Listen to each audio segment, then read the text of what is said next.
नमस्कार दोस्तों। जैसा कि हम जान रहे हैं कि हमारा सब्जेक्ट कंप्यूटर नेटवर्क है और हमने अभी तक 4 यूनिट अपने सब्जेक्ट में पढ़ ली है, जो कि कहीं न कहीं ओएसआई लेयर के ऊपर ही बेस्ड था। ओएसआई लेयर यानी कि ओपन सिस्टम इंटरकनेक्शन मॉडल जिसको हम कहते हैं, जिसमें नंबर ऑफ 7 लेयर थी। फर्स्ट लेयर आपकी फिजिकल लेयर थी, सेकंड लेयर आपकी डाटा लिंक लेयर थी, थर्ड लेयर आपकी नेटवर्क लेयर थी, फोर्थ लेयर आपकी ट्रांसपोर्ट लेयर थी, फिफ्थ लेयर आपकी कहें कि सेशन लेयर थी, छठी आपकी प्रेजेंटेशन और लास्ट सेवेंथ लेयर आपकी एप्लीकेशन लेयर थी। जैसा कि हमने अकॉर्डिंग टू सिलेबस हमारी फर्स्ट यूनिट जो थी वो फिजिकल लेयर के ऊपर बेस्ड थी, हमारी second unit data link layer के ऊपर बेस्ड थी, हमारी थर्ड यूनिट नेटवर्क लेयर के ऊपर बेस्ड थी और जो हमारी फोर्थ यूनिट है वो हमारी प्रेजेंटेशन लेयर, सेशन लेयर और ट्रांसपोर्ट लेयर के ऊपर बेस्ड थी। दोस्तों, आज हम अपनी लास्ट यूनिट फिफ्थ यूनिट पढ़ेंगे, जो कि ओएसआई मॉडल की सबसे लास्ट लेयर एप्लीकेशन लेयर के ऊपर बेस्ड है। हमने अभी तक देखा कि किस तरीके से फिजिकल लेयर में हमने देखा कि डाटा को एक साथ हम किस तरीके से कौन-कौन सी नेटवर्किंग डिवाइसेस का यूज़ करते हैं, कैसे उनके बीच में कनेक्शन एस्टेब्लिश करते हैं, वो मीडियम जो है वो गाइडेड है कि अनगाइडेड है, इन सब के बारे में हम लोगों ने डिटेल में देखा। डाटा लिंक लेयर में हमने देखा कि किस तरीके से 2 लेयर जो कि डाटा लिंक लेयर की सब लेयर जिन्हें कहा जाता है, जैसे कि मैक लेयर और एलएलसी यानी कि लॉजिकल लिंक कंट्रोल लेयर का यूज़ किया जाता है, जिसमें मैक का काम क्या था? मैक का काम था आपका मैक मैक का काम क्या था आपका मीडिया एक्सेस कंट्रोल, यानी कि जो पर्टिकुलर डिवाइस है, वो जब किसी भी नेटवर्क में जॉइन होना चाहती है, तो उसके लिए उसे मीडिया एक्सेस कंट्रोल के थ्रू एक्सेस गेन करना होता है। यानी कि जब तक मैक ऑथराइज नहीं करता है, तब तक कोई भी नोड उस पर्टिकुलर लैन में कनेक्ट नहीं हो सकता है या डाटा को रिसीव या ट्रांसफ़र नहीं कर सकता है। वहीं बच्चों, अगर हम एलएलसी की बात करें, तो एलएलसी का मतलब क्या है कि एलएलसी वो लेयर है जिसका काम है एरर को कंट्रोल करना, फ्लो को कंट्रोल करना, ठीक है? और बिट को फ्रेम के फॉर्म में कन्वर्ट करना। जैसा कि हमें पता है कि फिजिकल लेयर में जो हमारी डाटा होता है वो बिट के फॉर्म में होता है, तो एलएलसी का एक काम और है कि उस बिट को फ्रेम के फॉर्म में कन्वर्ट करना। उसके बाद से नेटवर्क लेयर में हमने देखा था कि नेटवर्क लेयर का काम क्या है कि अगर डाटा को एक जगह से दूसरी जगह तक जाना है, तो वो कौन से पाथ को फॉलो करता हुआ जाएगा। तो पाथ फाइंडिंग का काम नेटवर्क लेयर में किया जाता है। इसके अलावा फ्रेम को पैकेट में कन्वर्ट करने का काम भी आपका नेटवर्क लेयर में किया जाता है। अब ये जो पाथ फाइंडिंग का काम है, ये एक स्पेसिफिक डिवाइस के थ्रू परफॉर्म किया जाता है, जिसको नेटवर्क लेयर की हम डिवाइस कहते हैं, जिसका नाम रूटर या राउटर है, ठीक है? उसके बाद से आपका ट्रांसपोर्ट लेयर है। ट्रांसपोर्ट लेयर आपकी वो लेयर है, जहाँ जिसका काम क्या है कि भाई जैसे कि नेटवर्क लेयर ने ये आइडेंटिफ़ाई किया कि भाई इस रूट्स के थ्रू पैकेट को ट्रांसफ़र होना है। तो ट्रांसपोर्ट लेयर का काम क्या है? एंड टू एंड डिलीवरी करना। एंड टू एंड डिलीवरी करने का मतलब क्या है कि अगर उस रूट पे पैकेट निकल गया, तो वो डेस्टिनेशन तक प्रॉपर तरीके से पहुँचा कि नहीं पहुँचा, ठीक है ना? उसको ऑब्ज़र्व करने का काम आपका ट्रांसपोर्ट लेयर का है। और अगर कुछ एरर होने की वजह से अगर पैकेट लॉस होता है, तो वो एरर रिपोर्टिंग का काम भी करता है सेंडर को कि भाई आप पर्टिकुलर एरर की वजह से आपका जो ये जो डाटा है वो पहुँच नहीं पाया डेस्टिनेशन तक। उसके बाद से दोस्तों सेशन लेयर है। सेशन लेयर का भी काफ़ी इम्पोर्टेंट रोल है, क्योंकि ये प्रेजेंटेशन अपर लेयर और लोअर लेयर जो है आपकी, जैसे सेशन लेयर जो है वो ट्रांसपोर्ट लेयर और प्रेजेंटेशन लेयर के बीच में एक इमीडिएटर का काम करता है। और इसके अलावा सेशन लेयर का जो सबसे मोर इम्पोर्टेंट वर्क है वो सेशन को क्रिएट करता है। सेशन को क्रिएट करने का मतलब क्या है कि अगर कोई भी लॉजिकल लिंक अगर क्रिएट हो रही है तो उसको क्रिएट करना, कितने टाइम तक वो क्रिएट रहेगा, फिर उसको टर्मिनेट करना, और जब तक वो चल रहा है तब तक उसको मेंटेन करने का, ये सारा काम सेशन लेयर का आपका है। यानी कि सेशन लेयर कहीं ना कहीं रिस्पॉन्सिबल है कि पर्टिकुलर कोई भी कनेक्शन कितने टाइम तक रहेगा, कितने टाइम बाद वो टर्मिनेट हो जाएगा। देन उसके बाद से हमारा प्रेजेंटेशन लेयर। प्रेजेंटेशन लेयर का काम क्या है कि डाटा को इंक्रिप्शन और डिक्रिप्शन करना। जैसा कि हमने बताया था आपको कि पैकेट पहले बिट से फ्रेम में कन्वर्ट होता है, फ्रेम से पैकेट में कन्वर्ट होता है। देन प्रेजेंटेशन लेयर क्या करेगा कि फिर से उसको पैकेट से फ्रेम में, फ्रेम से बिट में, और उसको फिर से ओरिजिनल फॉर्म में कन्वर्ट करेगा, और उस फॉर्म में कन्वर्ट करेगा जिससे कि एप्लीकेशन लेयर उसको एक्सेप्ट कर सके। ठीक है। अब लास्ट जो लेयर है आपकी, वो है आपकी एप्लीकेशन लेयर। यानी कि वो लेयर जहां पे यूजर सिस्टम के साथ इंटरकनेक्ट करता है, यानी इंटरैक्ट होता है। ठीक है ना। इंटरैक्ट होने का मतलब क्या है कि यूजर इसी लेयर से पे डाटा पे जो भी प्रोसेस अप्लाई करना होता है वो अप्लाई करता है, जो भी देखना होता है वो देखता है। ठीक है। तो आइए हम लोग इस एप्लीकेशन लेयर के बारे में थोड़ा डिटेल से देखते हैं, कौन कौन से प्रोटोकॉल्स काम करते हैं, इंपॉर्टेंट प्रोटोकॉल कौन कौन से हैं, और कैसे उनका वर्क किया जाता है। ठीक है। तो चलिए आइए स्टार्ट करते हैं हम लोग। Application layer OSI model. तो जैसा कि देखिए यहाँ लिखा हुआ है, it is the top most layer of OSI model. Manipulation of data यानी कि information is various ways is done in this layer, which enables user or software to get access to the network. Some services provided by this layer includes यानी email, transferring file, distributing the result of users, directories, services, network resources, etc. यानी कि ये सारे जो example मैंने आपको बताया कि ईमेल या फाइल ट्रांसफर करना, ये सारी चीजें कहाँ एप्लीकेशन लेयर पे ही कहीं ना कहीं परफॉर्म की जाती हैं। ठीक है। यानी पीछे की जितनी भी लेयर, जितनी मैंने ये 6 लेयर के जो नाम लिए, वो 6 लेयर केवल इसलिए वर्क करती हैं कि वो एप्लीकेशन लेयर पे डाटा को प्रॉपर तरीके से पहुंचा सके। ठीक है। आइए आगे देखते हैं। Application layer contain a variety of protocol that are commonly needed by user. One widely used application protocol is HTTP, यानी कि Hypertext Transfer Protocol, which is the basic for the World Wide Web.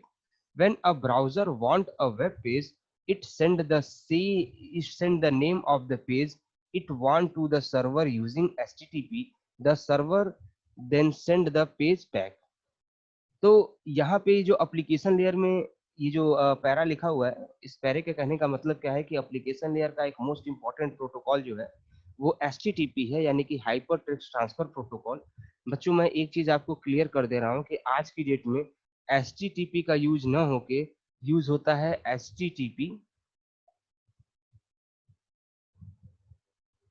S. ठीक है ना। आप अपने browser में कोई भी साइट खोलेंगे तो आप देखेंगे आपको वहाँ पे HTTPS लिखा होगा। इसका रीजन क्या है वो मैं आपको बता देता हूँ कि पहले साइबर क्राइम इतना नहीं था। तो साइबर क्राइम जब इतनी ज़्यादा अमाउंट में नहीं होता था तो वहाँ पे हमें इतनी वेब पोर्टल पे सिक्योरिटी की ज़रूरत नहीं पड़ती थी, तो हमारा नॉर्मल HTTP प्रोटोकॉल ही वर्क करता था। लेकिन आज की डेट में हमें पता है कि साइबर क्राइम इतना बढ़ गया है, इसलिए हमने सिक्योरिटी पर्पस के लिए HTTPS प्रोटोकॉल का यूज़ किया है। और ये जो HTTPS प्रोटोकॉल है इसका एक्चुअल में फुल फॉर्म क्या है? Hyper text transfer protocol security. ठीक है ना। ये एस मतलब सिक्योरिटी है या सिक्योर है। इसका मतलब क्या है कि जो कनेक्शन इस्टेब्लिश हो रहा है एचटीटीपी सर्वर के साथ, वो दूसरा कोई अगर उसको देखना चाहे तो वो कनेक्शन उसको इंक्रिप्टेड दिखेगा, ताकि क्या उसमें ट्रांसफर हो रहा है या किस पेज को उसने ओपन किया है, ये थर्ड पार्टी अगर उसको देखना चाहे तो वो उसको देख नहीं सकता। ठीक है। इसके अलावा और भी कई कई सारे इंपॉर्टेंट प्रोटोकॉल हैं। जो कि आपके एप्लीकेशन लेयर पे वर्क करते हैं, जैसा कि आपका है फाइल ट्रांसफर प्रोटोकॉल जिसको एफटीपी कहते हैं, ट्रैवल फाइल ट्रांसफर प्रोटोकॉल जिसको टीएफटीपी कहते हैं, सिंपल मेल ट्रांसफर प्रोटोकॉल जिसको एसएमटीपी कहते हैं, telnet domain name server system यानी डीएनएस। ठीक है ना। डीएनएस के बारे में मैं आपको बता दूं कि डीएनएस डोमेन नेम सिस्टम इसका नाम ही इसलिए पड़ा क्योंकि एक्चुअल में पहले जब हम एचटीटीपी पे या फिर वेब ब्राउजर पे जब कोई भी साइट ओपन करनी होती थी तो हम नेम से नहीं करते थे। हमें उसकी पर्टिकुलर जो आईपी एड्रेस है उस आईपी एड्रेस को ब्राउजर के अंदर डालना होता था और इंटर करना होता था, तब जाके वो पर्टिकुलर वेबसाइट आपकी ओपन होती थी। तो यहाँ पे दिक्कत क्या आती थी बच्चों की, आपको नंबर ऑफ आईपीज याद करने की जरूरत पड़ती थी अलग अलग वेबसाइट के लिए। तो आईपी याद करना डिफिकल्ट था, नेम याद करना वो आसान था। तो डीएनएस सर्वर को या डीएनएस को प्रोटोकॉल को क्रिएट किया गया। और डीएनएस करता क्या है, डीएनएस मैप करता है नेम के थ्रू आईपी को। यानी कि जैसे क्या है, पहले अगर हमें गूगल को ओपन करना होता था ब्राउजर पे तो हमें उसकी आईपी सपोज कीजिए कुछ भी 192.168.3.4 ये डाल के इंटर करना होता था। लेकिन सब ये मैं एक फेक आईपी बता रहा हूँ, ये नहीं है कि एज इट इज, एक एग्जांपल देने के लिए मैं समझा रहा हूँ कि ये सपोज कीजिए अगर गूगल की आईपी थी तो हमें ये आईपी डालना होता था। लेकिन अब क्या है कि अब हम सिंपल गूगल लिखते हैं और इंटर करते हैं, तो इंटर करने के बाद ऑटोमेटिक वो जो डीएनएस होता है वो इस आईपी को इस नाम के साथ मैप कर लेता है और ऑटोमेटिक गूगल वाला पेज जो है एचटीटीपी सर्वर जो है वो ओपन कर देता है। ठीक है ना। इसी तरीके से बच्चों ये अगर हम टेलनेट की बात करें, टेलनेट प्रोटोकॉल की, तो टेलनेट प्रोटोकॉल का काम क्या है कि ये रिमोटली एक्सेस करने के लिए किसी भी पेज को यूज किया जाता है या किसी भी पर्टिकुलर डिवाइस को भी कह ले तो यूज करने रिमोटली एक्सेस करने के लिए यूज किया जाता है। कहने का मतलब क्या है कि अगर आप सपोज कीजिए कि अगर आपकी किसी डिवाइस में प्रॉब्लम आ गई और आप अगर पुणे में है, डिवाइस अगर आपकी गोरखपुर में है, तो अगर या तो पुणे से आपको यहाँ आना पड़ेगा या तो हम उस डिवाइस में एक टेलनेट का पासवर्ड कॉन्फ़िगर रखते हैं कि हम पुणे में बैठे बैठे ही उस डिवाइस को एक्सेस कर लें और उसमें जो भी एक्शन परफॉर्म करना है वहीं बैठे बैठे परफॉर्म कर लें। तो अक्सर ये क्वेश्चन भी पूछा जाता है कि रिमोटली एक्सेस करने के लिए किसी भी चीज को कौन से प्रोटोकॉल की जरूरत पड़ती है, तो वहां पे हमें याद रखना है कि टेलनेट प्रोटोकॉल वो प्रोटोकॉल है जिसका यूज हम किसी भी चीज को रिमोटली एक्सेस करने के लिए करते हैं। ठीक है ना, टेलनेट प्रोटोकॉल याद रखिएगा इसको। टेलनेट प्रोटोकॉल का काम रिमोटली एक्सेस करने के लिए यूज किया जाता है। अगर ऑब्जेक्टिव टाइप का क्वेश्चन आता है तो वहां पे ये चीज पूछी जा सकती है। ठीक है बच्चों, आइए आगे देखते हैं।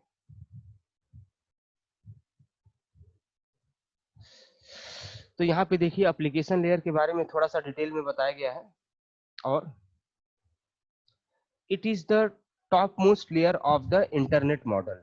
ये इंटरनेट मॉडल की सबसे टॉप लेयर होती है। Allow people to use internet, यानी कि ये पीपुल को यानी लोगों को इंटरनेट यूज करने की फैसिलिटी प्रोवाइड करता है।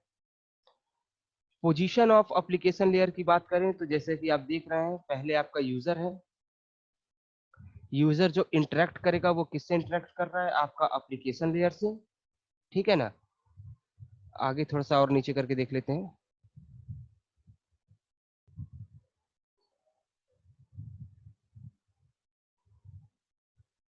हाँ, यूजर जो इंटरेक्ट करेगा वो आपका एप्लीकेशन लेयर से करेगा और उसके बाद से फिर एप्लीकेशन लेयर से होते हुए सेशन प्रेजेंटेशन लेयर से होते हुए वो ट्रांसपोर्ट लेयर पे जाएगा। ठीक है ना। इसीलिए चूंकि यूजर इंटरेक्ट करता है एप्लीकेशन लेयर के साथ, इसीलिए हम इसको सबसे अपर लेयर कहते हैं एप्लीकेशन लेयर को। और इसकी पोजीशन ओएसआई मॉडल में सबसे ऊपर रखी जाती है। ठीक है। अब अगर हम बात करें application layer based on the client server model, यानी जो हमारा एप्लीकेशन लेयर का प्रोग्राम है वो क्लाइंट सर्वर मॉडल पे डिपेंड करता है। अब ये क्लाइंट सर्वर मॉडल क्या होता है, देखिए यहाँ पे उसको दिखाया गया है, यहाँ पे इसको समझिएगा। फिर नीचे मैं उसको और डिटेल में आपको समझाऊंगा। तो सपोज कीजिए कि ये आपका क्लाइंट है और ये आपका सर्वर है। कौन सा? HTTP server. ठीक है। अब क्लाइंट सबसे पहले क्या करेगा कि रिक्वेस्ट सेंड करेगा। जैसे कि हम google.com लिख के इंटर करते हैं तो वो क्या है, एक तरीके से एक रिक्वेस्ट होती है जो कि हमारे HTTP सर्वर पे जाती है। अब HTTP सर्वर क्या करेगा कि अपने डाटाबेस में सर्च करेगा, ठीक है ना, कि वो पर्टिकुलर कौन सा वो पेज कहाँ पे है, और जब उसको पेज मिल जाएगा तो वो उस पेज को क्लाइंट को रिस्पॉन्ड कर देगा। तो ये प्रोसेस आपका चलता रहता है, चलता रहता है, चलता रहता है। और मैंने आपको पिछले लेक्चर में रिमोट प्रोसीजर सेल के बाद कॉल के बारे में बताया था, जिसमें ये मैंने बताया था कि किस तरीके से नंबर ऑफ रिक्वेस्ट जो क्लाइंट सेंड करते हैं, तो आरपीसी किस तरीके से उसको मैनेज करता है और सबको कनेक्शन प्रोवाइड करता है। बहरहाल आप इतना समझिए कि क्लाइंट सर्वर मॉडल क्या है, कि क्लाइंट सर्वर को रिक्वेस्ट भेजता है, सर्वर अपने डाटाबेस से फाइंड आउट करके उस पर्टिकुलर पेज को फिर क्लाइंट के ब्राउजर पे ओपन कर देता है। इसी को हम जो यही इसी इसी मॉडल को हम क्लाइंट सर्वर मॉडल कहते हैं। ठीक है बच्चों।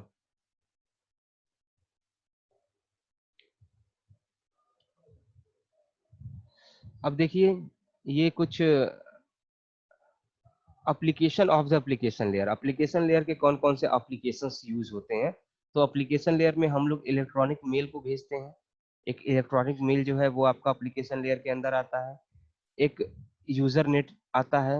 वर्ल्ड वाइड वेब, ये तो बहुत फेमस है, WWW, वर्ल्ड वाइड वेब, ये भी आपका एप्लीकेशन लेयर का ही पार्ट है। मल्टीमीडिया, ये भी आपका एप्लीकेशन लेयर का ही पार्ट है। और remote file transfer and access, ये भी आपका जो है एप्लीकेशन लेयर का ही एक एप्लीकेशन है। ठीक है। अगर आप इस फिगर में देखना चाहें तो जैसा कि देखिए, ये आपका एक क्लाइंट है, ईमेल, यूजर नेट, ठीक है ना, ये सब कुछ वो एक्सेस कर रहा है। ठीक है ना, वर्ल्ड वाइड वेब को एक्सेस कर रहा है, मल्टीमीडिया, एफटीपी, ठीक है ना, ये आपका सर्वर है। सर्वर के साथ वो इंटरेक्ट हो रहा है, और सर्वर जो है जिस टाइप का की रिक्वेस्ट यूजर या क्लाइंट सेंड कर रहा है, उसको डाटाबेस से वो फाइंड आउट करके उसकी रिक्वायरमेंट को वो फुलफिल कर रहा है, या फिर कहें कि क्लाइंट के ब्राउजर पे उस चीज को ओपन कर रहा है। ठीक है ना। तो इस फिगर से मे भी आपको चीजें, डाउट जो है वो आपके क्लियर हो गए होंगे। ठीक है, आइए आगे चलते हैं। अब फंक्शन ऑफ एप्लीकेशन लेयर की बात करें।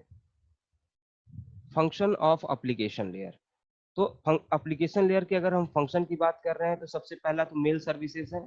जैसा कि पता है कि this layer provided the basic for email forwarding and storing storage. तो कहने का मतलब क्या है कि ये जो हमारी मेल सर्विसेज हैं, ये सब एप्लीकेशन लेयर का ही एक फंक्शन है। क्योंकि हम एप्लीकेशन लेयर पे ही मेल ओपन करते हैं, या मेल किसी को भेजते हैं, तो ये सब सारा काम हम एप्लीकेशन लेयर पे करते हैं। Network virtual terminal. अब नेटवर्क वर्चुअल टर्मिनल क्या है कि एक वर्चुअल लिंक है जिसके थ्रू डाटा को ट्रांसफर किया जाता है।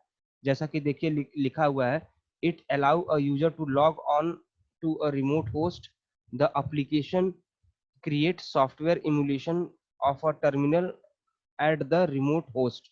कहने का मतलब रिमोट होस्ट का मतलब क्या है कि नेटवर्क वर्चुअल टर्मिनल क्या है? ये एक ऐसी टेक्नोलॉजी है कि जब हम पब्लिक नेटवर्क का यूज करके प्राइवेट नेटवर्क में एंटर होते हैं, तो वहां पे हम नेटवर्क वर्चुअल टर्मिनल का यूज करते हैं। अब नेटवर्क वर्चुअल टर्मिनल का यूज इसलिए करते हैं क्योंकि पब्लिक नेटवर्क वो नेटवर्क है जिसको हर कोई यूज कर रहा है। ठीक है ना।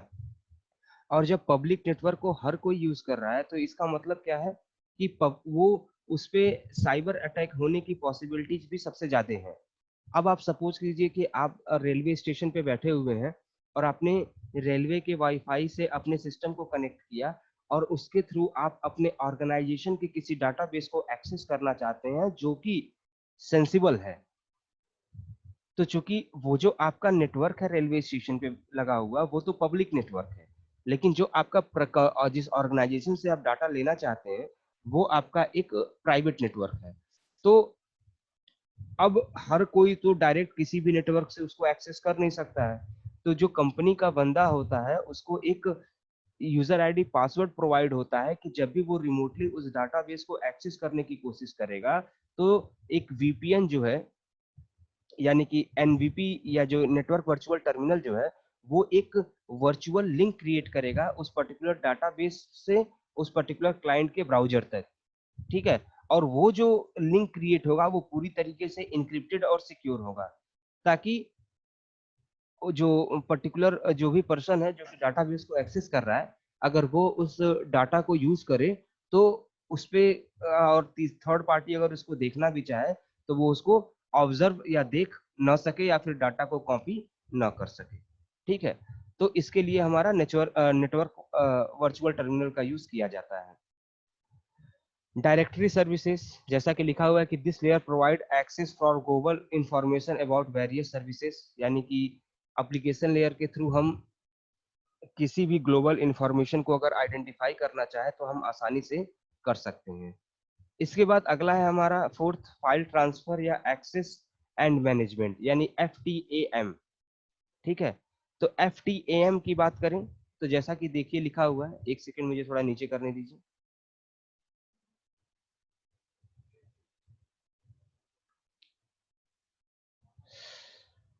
It is standard mechanism to access file and manage it. User can access file in a remote computer and manage it. They can also retrieve file from a remote computer.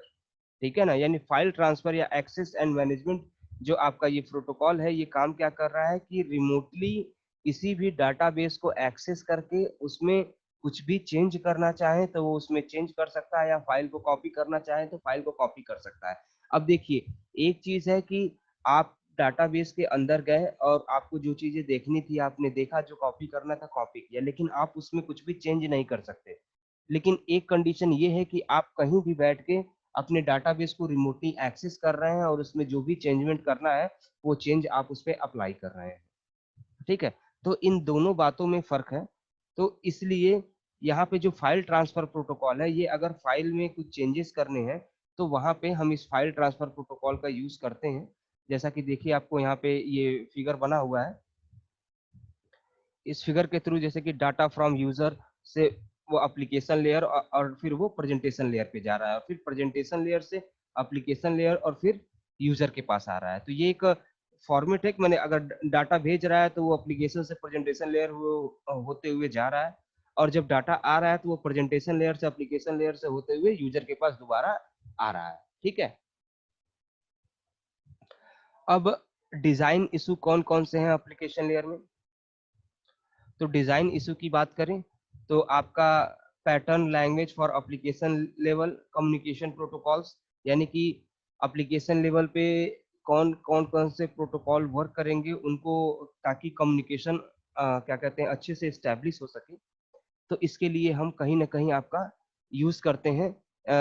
मतलब इस चीज को मैनेज करना भी एक अपने आप में इशू है, क्योंकि हमें हर चीज को देखना पड़ता है, हर चीज को देखना पड़ता है कि मतलब कि कहीं ऐसा कोई अगर हम गलत प्रोटोकॉल कहीं पे इम्प्लीमेंट कर देते हैं तो कहीं ना कहीं यूजर जब सिस्टम के साथ इंटरेक्ट होगा या किसी भी एप्लीकेशन के साथ इंटरेक्ट होगा तो उसको वहां पे प्रॉब्लम फेस करनी पड़ेगी। तो उसको प्रॉब्लम ना फेस करना पड़े, इसके लिए हम बहुत हमें सारी चीजों को ध्यान में रखना पड़ता है, इसलिए इसको हम एक ये भी एक इशू है एप्लीकेशन लेयर को जब हम डिजाइन करते हैं।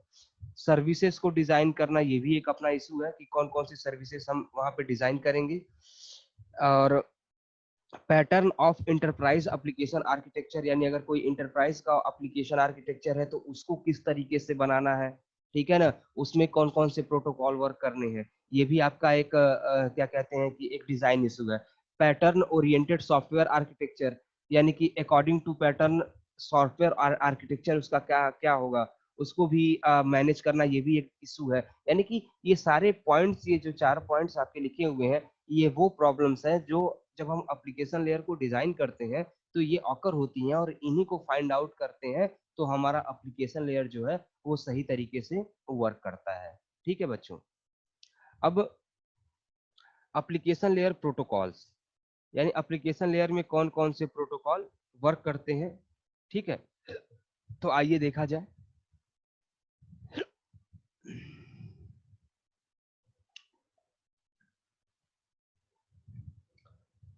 टेलनेट प्रोटोकॉल, जैसा कि देखिए लिखा हुआ है, टेलनेट यानी TN is a networking protocol and software program used to access remote computer and terminal over the internet of a TCP IP computer network.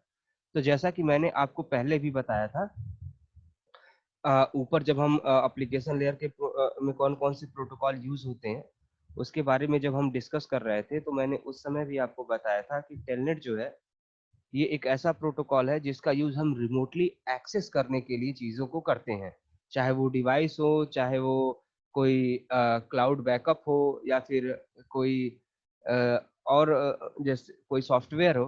तो उन सब चीजों को जब भी हमें रिमोटली एक्सेस करना होता है तो हम टेलनेट का यूज करते हैं, क्योंकि टेलनेट एक आपका सिक्योर मीडियम है जिसके थ्रू हम रिमोटली डिवाइसेस को एक्सेस करके उसमें कुछ भी चेंजमेंट या कोई भी एक्शन परफॉर्म करना होता है तो वो हम आसानी से कर सकते हैं, ठीक है। दूसरा, अगर हम बात करें जो एक काफी इम्पोर्टेंट प्रोटोकॉल है, तो वो आपका एफटीपी है, यानी कि फाइल ट्रांसफर प्रोटोकॉल। अगर हम फाइल ट्रांसफर प्रोटोकॉल के बारे में देखें, तो जैसा कि देखें यहाँ पे लिखा हुआ है कि file transfer protocol is used in TCP IP networks. Once of the more popular protocol, FTP is TCP based। यानी फाइल ट्रांसफर प्रोटोकॉल किसके बेस्ड है? आपका टीसीपी प्रोटोकॉल के ऊपर बेस्ड है। When FTP client link up with the FTP server, a TCP connection is made with FTP server port number 21। Data is transmitted over a separate FTP data connection, another TCP connection established to as well port 20, the prevent file transfer interfaces on the control connections। अब देखिए ये कहने का मतलब क्या है।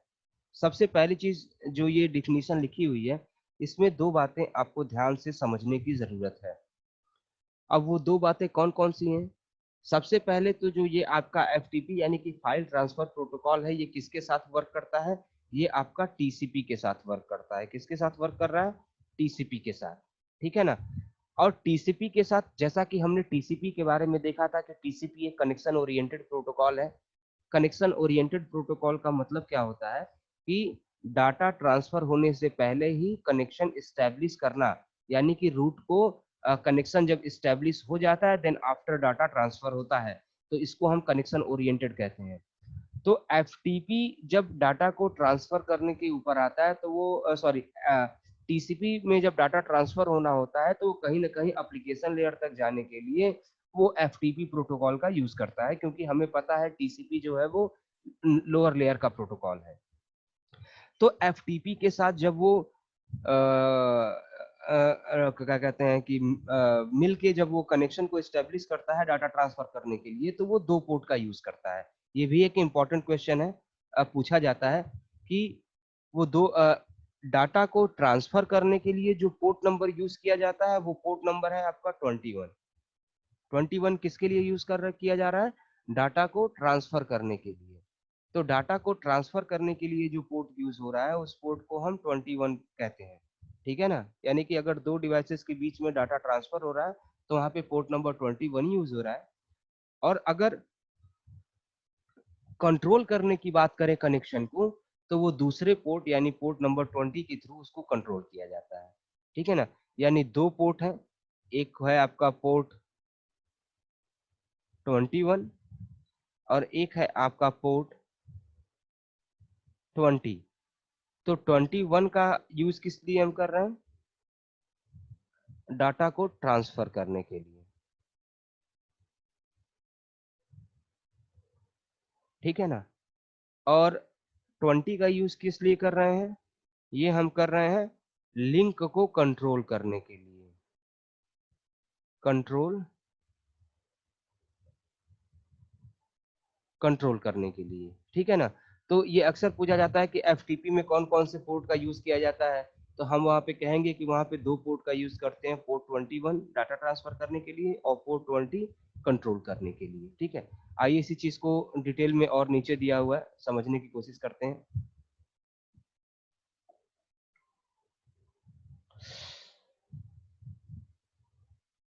देखिए file transfer protocol क्या लिखा हुआ है, FTP is the standard mechanism provided by TCP/IP for copying a file from one host to another. FTP establish two connection, यानी FTP दो कनेक्शन स्टेब्लिश करता है, एक डाटा ट्रांसफर करने के लिए पोर्ट 20 और कंट्रोल करने के लिए पोर्ट 21, ठीक है ना। रिमेन्स कनेक्टेड थ्रू, ये देखिए डाटा ट्रांसफर में जो port 20 open and close for each file transfer, और कंट्रोल क्या है, remaining connect through entire FTP sessions, यानी कि लिंक को मैनेज करना, टर्मिनेट करना, कितने टाइम तक रहेगा, जितने टाइम तक है उसको, उसमें कोई प्रॉब्लम ना आए, ये सारी चीजें देखना किसका काम है, आपका पोर्ट नंबर 21 का। देखिए ये नीचे फिगर में यहाँ पे लिखा दिया भी हुआ है, अगर आपको समझ में आएगा तो देखिए। हाँ, यहाँ पे देखिए यूजर है, यहाँ यूजर इंटरफेस है, ये कंट्रोल प्रोसेस है, ये डाटा ट्रांसफर प्रोसेस है। तो यूजर दो कनेक्शन यहाँ पे स्टेब्लिश है, ये कनेक्शन जो है वो कनेक्शन कंट्रोल के लिए है, और ये जो दूसरा है ये आपका डाटा कनेक्शन के लिए, यानी डाटा को ट्रांसफर करने के लिए, यानी इसका डाटा डिस्क, इसका डाटाबेस, दोनों के ये सर्वर का डाटाबेस है, ये कंप्यूटर का यूजर के क्लाइंट के सिस्टम का डाटाबेस है, और दोनों के बीच में जो डाटा दोनों के बीच में जो कनेक्शन है, ताकि दोनों डाटा को आसानी से एक जगह से दूसरी जगह मतलब एक दूसरे के साथ इंटरचेंज कर सके, ठीक है ना।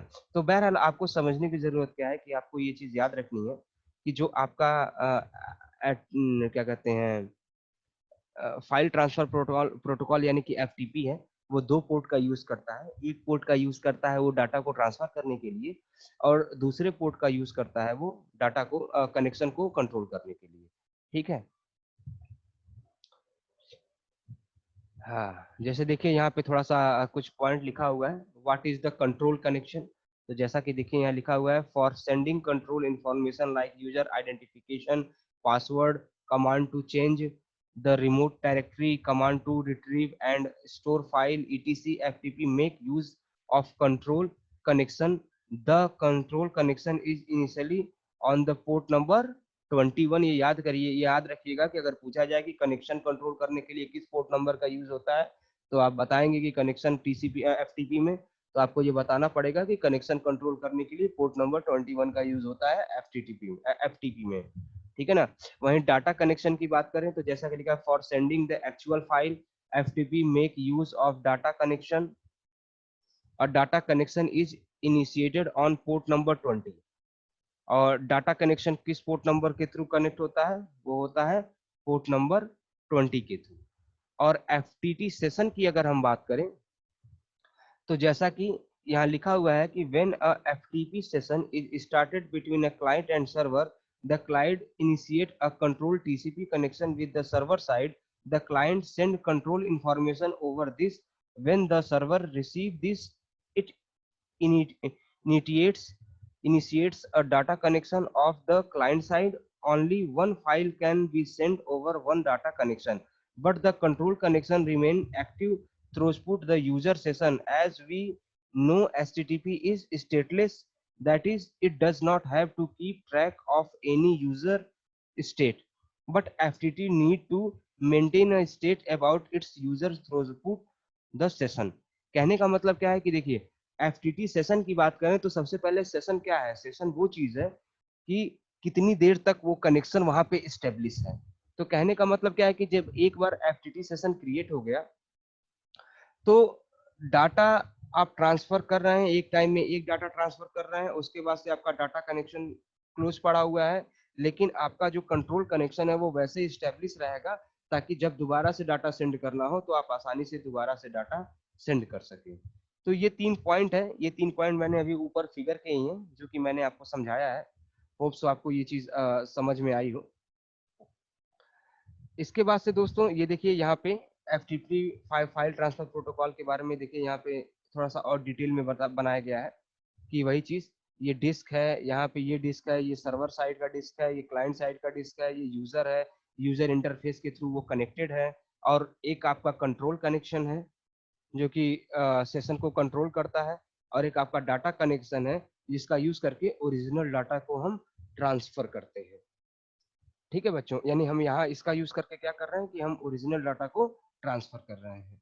ठीक है, तो इस फिगर को जब भी एग्जाम में पूछा जाए तो आपको इस फिगर को बनाना है ताकि चीजें आसानी से समझ में आ सके।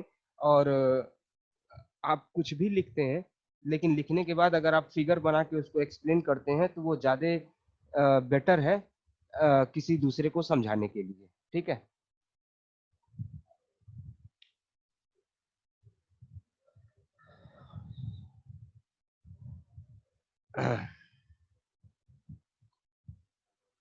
यहाँ पे देखिए डाटा स्ट्रक्चर की बात की गई है, तो FTP allow the 3 type of data structure.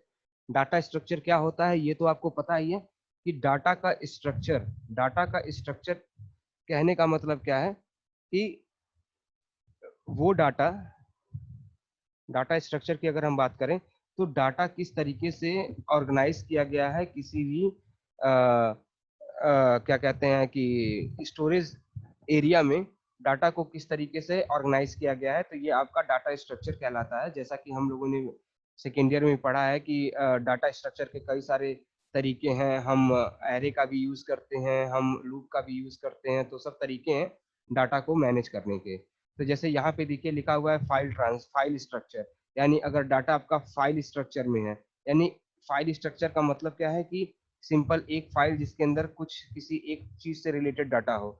अब रिकॉर्ड स्ट्रक्चर क्या होगा कि सेम डाटा से रिलेटेड कई सारी फाइल्स हो, उनका एक साथ रिकॉर्ड बना के हम उसको रखते हैं, तो उसको रिकॉर्ड स्ट्रक्चर कहते हैं। और पेज स्ट्रक्चर क्या है कि किसी जैसे लिखा देखिए यहाँ लिखा हुआ है इन page structure the file is made up of independent index pages. ठीक है ना, यानी पेज स्ट्रक्चर का मतलब क्या है कि पेज जो इंडेक्सिंग जैसे कि कई सारे पेजेस हैं उनके अकॉर्डिंग हम स्ट्रक्चर करके अगर बना के रखते हैं तो उसको हम पेज स्ट्रक्चर कहते हैं। ठीक है, इसके बाद से दोस्तों अगर हम अगले प्रोटोकॉल की बात करें तो अगला प्रोटोकॉल है हमारा ट्रेवल फाइल ट्रांसफर प्रोटोकॉल। ठीक है ना, अब ट्रेवल फाइल ट्रांसफर प्रोटोकॉल की बात करें तो मैं आपको पहले बता दूं, आइए पहले इसको थोड़ा पढ़ लेते हैं फिर मैं बताता हूँ ये एक्चुअल में है क्या। तो ट्रेवल फाइल ट्रांसफर प्रोटोकॉल की अगर हम बात करें तो जैसा कि देखिए यहाँ लिखा हुआ है is a more simplified file transfer protocol, यानी ये एफटीपी का ही सिंपल वर्जन है that utilize a small group of features, does not require a lot of memory to load and minimal time to program। ठीक है ना, TFTP uses user datagram protocol यानी UDP with no verification of connection delivery and no error recovery। TFTP does use application layer recovery by embedding a small header between the UDP header and the data। तो अब ऐसे समझिए आप लोग कि हमने अभी अपने पीछे के लेक्चर में यूडीपी और टीसीपी प्रोटोकॉल के बारे में पढ़ा। हमने ये देखा कि टीसीपी आपका कनेक्शन ओरिएंटेड है और यूडीपी आपका कनेक्शन लेस प्रोटोकॉल है।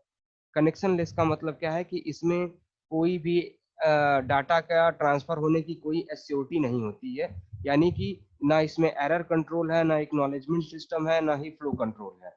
लेकिन इसका मतलब ये खराब नहीं है, इसका यूज वहां किया जाता है जहां पे minimum amount of data transfer करने की जरूरत होती है। The minimum amount of data को ट्रांसफर करने की जहां पे जरूरत होती है वहां पे यूडीपी का काम होता है। उसी तरीके से टीसीपी का काम क्या है, जहां पे ज्यादा ह्यूज अमाउंट में डाटा ट्रांसफर करना होता है वहां पे हम टीसीपी का यूज करते हैं।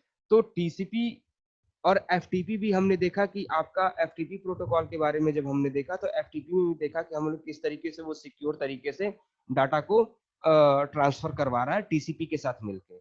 लेकिन हमने दो प्रोटोकॉल देखे हैं ट्रांसपोर्ट लेयर पे, टीसीपी और यूडीपी। तो यूडीपी चूंकि नॉर्मल डाटा को ट्रांसफर करने के लिए यूज किया जाता है तो वहां पे हम उसके साथ एफटीपी का यूज नहीं करेंगे, तो इसलिए हम वहां पे क्या यूज करेंगे, ट्रेवल फाइल ट्रांसफर प्रोटोकॉल का। Travel file transfer protocol actual में है क्या कि ये यूडीपी के साथ वर्क करता है और ये भी सिंपल मतलब कि यूडीपी के थ्रू जो डाटा आता है उसको सिंपली एप्लीकेशन लेयर तक वो पहुंचाता है।